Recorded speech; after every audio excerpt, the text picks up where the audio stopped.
اب میں آپ کو زندگی کا عجیب واقعہ سناتا ہوں.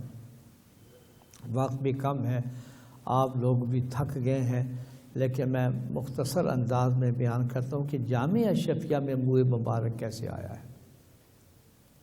اس موئے مبارک کا ایک واقعہ کو بالکل سند متصل کے ساتھ بلا کسی اور واسطے کے جو میں آپ کو سنانا چاہتا ہوں.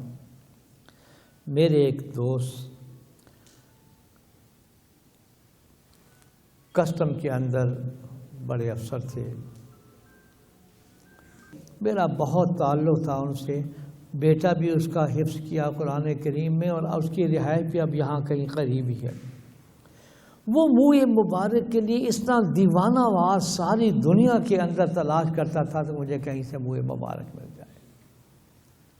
جامعہ اشرفیہ نیلا گنبد کے اندر میں رہتا تھا، اس وقت آنا جانا بھی تھا. خدا کی قدرت دیکھیے، اب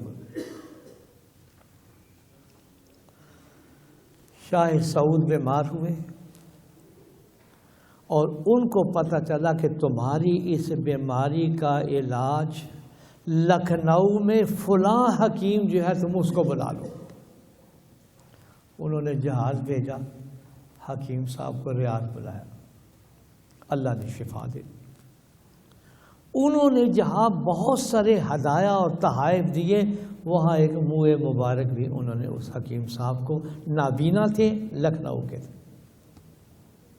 ان کے ایک بھائی وہ بھی حکیم تھے جو نیلا گنبد کے سامنے ان کی حکمت کا اپنا مطلب تھا، اور وہ بھی نابینا تھے. ان کے حقیقی بھائی تھے، وہ وہاں تھے. میرا بھی آنا جانا وہاں رہتا تھا. اب لکھنؤ کے اس نابینا حکیم صاحب کو حضرت صلی اللہ علیہ وسلم کی زیارت ہوئی، جن کے پاس موئے مبارک تھا. حضور صلی اللہ علیہ وسلم نے فرمایا فلاں تاریخ کو اس موئے مبارک سے 3 بال اور پیدا ہوں گے، جھڑیں گے اس میں سے. یہ جو ہمارا مسلک اور عقیدہ کہ حضرت صلی اللہ علیہ وسلم اپنی قبر مبارک میں زندہ ہیں، صلاۃ و سلام سنتے بھی ہیں، جواب بھی دیتے ہیں. ساری دنیا اور چاروں ائمہ کا اس پر اتفاق ہے کہ حضرت صلی اللہ علیہ وسلم جہاں آرام فرما رہے ہیں، زمین کا وہ حصہ جو جسد اطہر کے ساتھ ٹچ کر رہا ہے، وہ مٹی بیت اللہ سے افضل، حجر اسود سے افضل، عرش و کرسی سے افضل. چاروں ائمہ کا اتفاق، ساری دنیا کے مفسرین محدثین کا اتفاق. دیکھا اس مٹی کی کیا قیمت. اور یہ تو موئے مبارک صلی اللہ علیہ وسلم، حضرت صلی اللہ علیہ وسلم کے جسد مبارک کا حصہ ہے. حکیم صاحب کو خواب آئی کہ اس سے فلاں تاریخ کو 3 بال اور جھڑیں گے. ان میں سے ایک موئے مبارک لاہور نیلا گنبد میں اپنے بھائی نابینا حکیم صاحب کو پہنچاؤ اور ان سے کہو کہ تمہارے پاس جو ظہور نامی ایک آدمی آتا ہے، یہ موئے مبارک اس کو دے دینا. وہ جو طلبگار تھا، میں نے کہا کسٹم کا دیکھا آپ نے. اسی تاریخ کو موئے مبارک سے بال جھڑے، ایک موئے مبارک آیا، تاریخ سامنے آئی. اللہ،